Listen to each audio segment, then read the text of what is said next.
গুরুত্ব চেয়ে নেওয়ার জিনিস না। আপনি যদি কারো কাছে গুরুত্বপূর্ণ হন তাহলে সেটা আপনি টের পাবেন।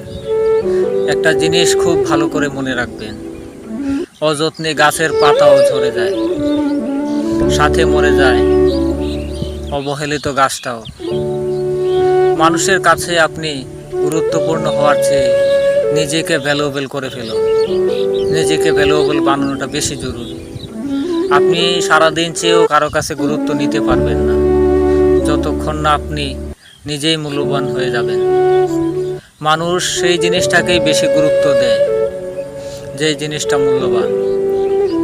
এখন আপনি কারো কাছে গিয়ে যদি আক্ষেপ প্রকাশ করেন, আমাকে আমার বন্ধু বান্ধবরা মূল্যায়ন করে না, আমার প্রিয় মানুষরা আমাকে দাম দেয় না, বিষয়টা একেবারেই ভুল।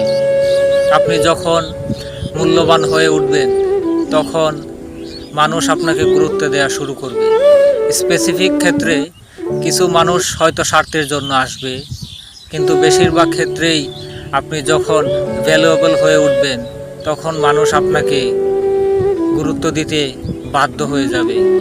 ধরেন আপনার একটা ভালো বাইক আছে, আপনার কয়েকজন বন্ধু বান্ধব দেখবেন আপনাকে খুব বেশি গুরুত্ব দিচ্ছে, আপনার খোঁজ খবর নিচ্ছে, আপনি সামর্থ্যবান, আপনার টাকা পয়সা কারি, তখন দেখবেন খুব অপরিচিত মানুষগুলো আপনাকে গুরুত্ব দেওয়া শুরু করবে।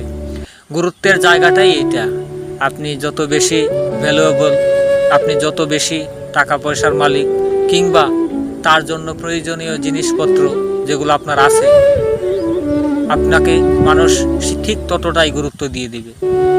তাই আজকে থেকে, এখন থেকে যে জিনিসটা একেবারেই করবেন না, কারো কাছে গুরুত্ব পাওয়ার জন্য কোনো প্রকার আহাজারি করবেন না। মনে রাখবেন, নিজের মূল্যটা সব থেকে বেশি জরুরি, নিজেকে ভালো রাখাটা সব থেকে বেশি জরুরি। সুতরাং নিজের প্রতি যত্নশীল